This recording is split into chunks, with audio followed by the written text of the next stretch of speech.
எனக்கு இது மட்டும்தான் சார் தெரியும், இதை தவிர வேறு எதுவும் தெரியாது அப்படின்னு சொல்லிக்கிட்டே காலம் தள்ளுறவங்க ரொம்ப பேர். அவங்களெல்லாம் கஷ்டப்பட வேண்டியிருக்கும். ஒருத்தர் தன்னுடைய தொழிலில் ரொம்ப கெட்டிக்காரராக இருக்கலாம். அதுக்காக எப்பவும் அதே ஞாபகத்தில் இருந்துக்கிட்டு உலகியல் அறிவு இல்லாமல் இருந்துடக்கூடாது. அது ஆபத்து. இதுக்காக நம்ம தாத்தா பாட்டிலாம் ஒரு கதை சொல்லுவாங்களே, கேள்விப்பட்டிருக்கீங்களா? ஒரு சமயம் ஒரு 4 பேர் சேர்ந்து வெளியூருக்கு பிரயாணம் போனாங்களாம். அந்த 4 பேர் எப்படி தெரியுமா? ஒருத்தர் வேதாந்தி, இன்னொருத்தர் சங்கீத வித்வான், 3வது ஆள் வைத்தியர், 4வது ஆள் ஜோசியர். இவங்க 4 பேரும் நண்பர்கள். அதனால் சேர்ந்து புறப்பட்டாங்க. வழியில் ஒரு ஊரில் தங்கினாங்க. இருட்டி போச்சு. அதனால் இன்றைக்கி ராத்திரி இங்கேயே தங்கி இருந்துட்டு நாளைக்கு புறப்படலாம் அப்படின்னு தீர்மானம் பண்ணாங்க. சாப்பாட்டுக்கு என்ன பண்ணுறது?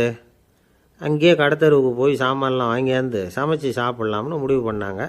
4 பேர் இருக்கிறதுனால ஆளுக்கு ஒரு காரியமாக செய்யலாம் அப்படின்னு வேலையை பிரிச்சுக்கிட்டாங்க.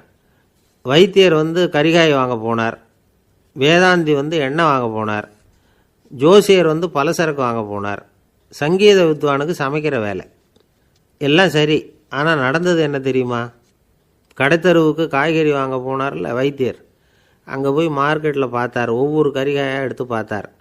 இது பித்தம், உடம்புக்கு ஒத்துக்காது, இது வாயு, உடம்புக்கு ஒத்துக்காது அப்படின்னு ஒவ்வொன்றா தள்ளினார். கடைசியில் ஒன்றுமே தேரல, வெறுங்கையோடு திரும்பி வந்துக்கிட்டு இருக்கிறார். எண்ணெய் வாங்க போனார் வேதாந்தி, அவர் ஒரு தொன்னையில் எண்ணெயை வாங்கினார். பேசாமல் அதை எடுத்துகிட்டு வர வேண்டியது தானே, முடியல. அவருடைய வேதாந்த மூளை சிந்திக்க ஆரம்பிச்சுட்டுது. இந்த தொன்னைக்கு எண்ணெய் ஆதாரமா அல்லது எண்ணெய்க்கு தொன்னை ஆதாரமா அப்படிங்கிற ஆராய்ச்சியில் இறங்கினார். என்னாச்சு தெரியுமா? அப்படி கவுத்து பார்த்தார். வாங்கின எண்ணெய் பூராவையும் வழியில் கொட்டிவிட்டு வெறும் தொன்னையோடு சேர்ந்தார். பலசரக்கு வாங்க போனார் ஜோசியர், அவர் ஒரு வழியில் பார்த்தாரு. வழியில் வந்தவங்களெல்லாம் அங்கங்கே ஒரு மரத்தடியில் உட்கார வச்சு அவங்களுக்கெல்லாம் ஆர்வம் சொல்ல ஆரம்பிச்சிட்டார். அப்படி ஒவ்வொருத்தராக சொல்லி முடிச்சுட்டு கடத்தருக்கு போய் சேர்ந்தார். இவர் அங்கே போய் சேர்றதுக்குள்ளே ரொம்ப நேரம் ஆகிட்டுது. கடையெல்லாம் பூட்டிவிட்டு போயிட்டாங்க. என்ன செய்கிறது? அவரும் வெறுங்கையோடு திரும்பி சேர்ந்தார். சரி, இவங்க கதை தான் இப்படி ஆச்சு. அங்கே சமைக்கிறதுக்காக உட்காந்துருந்தார் சங்கீத வித்வான், அவர் கதை என்னாச்சு தெரியுமா? அங்கே அவர் அடுப்பை பற்ற வச்சு ஒலையை கொதிக்க வச்சார். அதாவது ஒரு பானையில் தண்ணியை ஊற்றி அடுப்பில் வச்சார். அது கொதிக்க ஆரம்பிச்சிது. தண்ணி கொதிக்கிற சத்தம் இருக்குதுல்ல, அது இவருக்கு தாளம் போடுறது மாதிரி இருந்தது. ஒரே குஷி, பாட ஆரம்பிச்சிட்டார். பாடிக்கிட்டே உற்சாகமாக கையில் இருந்த கரண்டியால் அந்த பானையில் தட்டினார், தாளம் போடுறதா நினச்சிக்கிட்டு. அவ்வளவுதான், பானை பட்டுன்னு உடஞ்சி போச்சு. தலையில் கையை வச்சுக்கிட்டு அவரும் உட்காந்துட்டார். எந்த தொழில் தெரிஞ்சாலும் சரி, அதை புத்திசாலித்தனமாக பயன்படுத்த தெரியலன்னா ஆபத்து தான். அதுக்காக தான் இந்த கதை. ஒரு பஸ்ஸு டிரைவர் ரொம்ப கெட்டிக்காரர். பஸ்ஸை ரொம்ப திறமையாக ஆபத்து இல்லாமல் ஓட்டினதுக்காக பரிசுலாம் வாங்கினவர். அவரே ஒரு படகு ஓட்டுறதுக்காக அழைச்சிட்டு போயிருக்கிறாங்க, மோட்டார் படகு. அதையும் ரொம்ப திறமையாக தான் ஓட்டிகிட்டு போயிருக்கிறாரு. நடுக்கடலில் போனதும் படகு நின்று போச்சு. மோட்டாரில் ஏதோ கோளாறு. என்ன செய்யலாம் அப்படின்னு அந்த டிரைவரை கேட்டிருக்கிறாங்க படகுல இருந்தவங்கெல்லாம். அப்போ அவர் சொன்னாராம், கவலைப்படாதீங்க, ஒன்றும் பிரச்சனை இல்லை, எல்லாரும் கொஞ்சம் கீழே இறங்கி பின்னாடி தள்ளுங்க, மோட்டார் ஸ்டார்ட் ஆகிடும். ஒரு காலத்தில் பிரஷ்யா அப்படின்னு ஒரு தேசம் இருந்தது. இப்போ ஜெர்மனி இருக்குல்ல, இதோட பெரும்பகுதி ஒரு காலத்தில் பிரஷ்யாங்கிற பேரில் இருந்தது. அப்போ அதுக்கு அரசராக இருந்தவர் மகா ஃப்ரெடரிக், அதாவது ஃப்ரெடரிக் தி கிரேட் அப்படின்னு சொல்லுவாங்க. அந்த ராஜாவுக்கு ஒரு சந்தேகம், நாம் பல வகையான வரிகளை விதித்து வசூல் பண்ணுறோம், அப்படி பண்ணியும் வருமானம் குறைஞ்சிக்கிட்டே போகுதே, இதுக்கு என்ன காரணமாக இருக்கும்? இதுதான் அவருக்கு ஏற்பட்ட சந்தேகம். ஒரு சமயம் அந்த அரசர் தம்முடைய அமைச்சர்களையும் பிரபுக்களையும் தளபதிகளையும் கூப்பிட்டு ஒரு விருந்து வச்சார். விருந்து முடிஞ்சதும் அவங்கள பார்த்து இந்த சந்தேகத்தை கேட்டார். வரிகள் அதிகமாக விதித்து வருமானம் குறையறதுக்கு என்ன காரணம் அப்படின்னு கேட்டார். பல பேருக்கு இதுக்கு சரியாக பதில் சொல்ல தெரியல. அனுபவசாலியான ஒரு தளபதி எழுந்திருச்சார். அரசே, அது எப்படிங்கிறத இப்போ உங்களுக்கு காட்டுறேன்னார். உடனே ஒரு பெரிய பனிக்கட்டி ஒன்றை தன்னுடைய கையில் எடுத்தார்.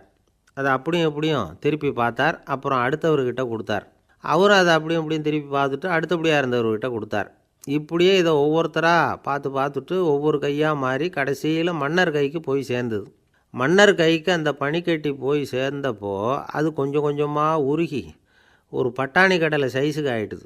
மன்னர் யோசனை பண்ணார், வரி அதிகமாக போட்டாலும் வந்து சேர்றது குறைவாக இருக்கிறதுக்கு என்ன காரணம் அப்படிங்கிறது அவருக்கு புரிஞ்சு போச்சு. காலம்தான் மாறிக்கிட்டு இருக்கே தவிர இந்த கையூட்டு வாங்குகிற பழக்கம் மாறினதாக தெரியல. இன்னொரு ராஜா இருந்தார். அவர் தன்னுடைய ராஜாங்கத்தில் லஞ்ச ஊழலே சுத்தமாக இருக்கக்கூடாது அப்படின்னு நினச்சார். அவர்கிட்ட பல்வேறு துறைகளுக்கும் பொறுப்பாக இருந்த பல பேரும் ரொம்ப சுத்தமாகவும் நேர்மையாகவும் இருந்தாங்க. ஒரே ஒருத்தர் மட்டும் எல்லார்கிட்டையும் லஞ்சம் வாங்கிட்டே இருந்தார். அவரை வேறு வேறு துறைகளுக்கு மாற்றி பார்த்தாரு. அந்த ராஜா என்னென்னமோ பண்ணி பார்க்குறாரு. எந்த வேலையை கொடுத்தாலும் அதுலேயும் லஞ்சம் வாங்கிறதுக்கு ஒரு வழியை உண்டு பண்ணிக்குவார் அந்த ஆள். ராஜாவுக்கு இது ஒரு பெரிய தலைவலியாக போட்டுது. இவர் என்ன பண்ணுறது, இவருக்கு என்ன வேலையை கொடுக்கறது, கொஞ்சம் கூட லஞ்சம் வாங்கிறதுக்கு சான்ஸே இல்லாத ஒரு வேலையை கொடுக்கணும் அப்படின்னு திட்டம் போட்டார். ஒரு நாள் அவருக்கு அந்த உத்தரவும் போட்டுட்டார். அதாவது அவருக்கு என்ன வேலைன்னா, கடற்கரையில் தான் அவருக்கு ஆஃபீஸ். அங்கேயே இருந்துக்க வேண்டியது. தினமும் எத்தனை கடல் அலை கரையில் வந்து மோதுது அப்படிங்கிறத கணக்கெடுத்து ராஜாவுக்கு தெரிவிக்க வேண்டியது. இதுதான் அவருக்கு வேலை. பேசாமல் அலையை எண்ணிட்டு உட்காந்துருக்கிட்டோம், அப்போவாவது அவர் லஞ்சம் வாங்குகிற சந்தர்ப்பம் இல்லாமல் போயிடும் அவருக்கு அப்படின்னு நினச்சார் ராஜா. இந்த ஆள் கடற்கரைக்கு போய் டியூட்டியில் ஜாயின் பண்ணிக்கிட்டார். ஒரே மாதத்தில் அங்கே சொந்தமாக ஒரு பிரம்மாண்டமான மாளிகை கட்டி விட்டார். ராஜாவுக்கு இது பெரிய ஆச்சரியமாக போச்சு. அலையை என்ற வேலையில் அந்த ஆள் எப்படி பணம் சம்பாதிச்சார் அப்படின்னு விசாரித்து பார்த்தார் அக்கம் பக்கத்தில். அந்த ஆள் என்ன பண்ணியிருக்கிறாருன்னா, கடற்கரையில் போய் பொறுப்பை ஏற்றுக்கிட்ட உடனே அங்கே இருந்த மீனவர்கள்கிட்ட எல்லாம் இந்த கரையில் வந்து ஒரு நாளில் வந்து மோதுகிற அலைகள் எத்தனை அப்படின்னு கேட்டிருக்காரு. அது எப்படிங்க தெரியும்னு இருக்காங்க அவங்க. தினமும் அந்த எண்ணிக்கை தெரியணும். நம்ம ராஜாவுக்கு தினமும் அறிக்கை அனுப்பணும், டெய்லி ரிப்போர்ட்டு. தவறுனா நீங்கள் இந்த கடலில் போய் மீன் பிடிக்கிறதுக்கு ராஜாவோட அனுமதி கிடைக்காது அப்படின்ட்டுருக்காரு.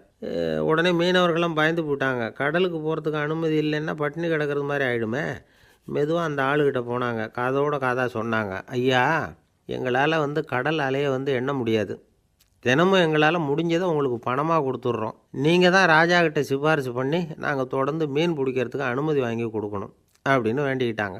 பணம் தினமும் வந்து சேர ஆரம்பிச்சுட்டுது. பதவியில் மற்ற பதவியோட இந்த பதவி எவ்வளவோ மேல் அப்படின்னு நினச்சிட்டான் அந்த ஆள். அது மட்டும் இல்லை, தயவு பண்ணி என்னை இந்த இடத்த விட்டு மாற்றி விடாதீங்க சார் அப்படின்னு வேற கேட்க ஆரம்பிச்சிட்டானா.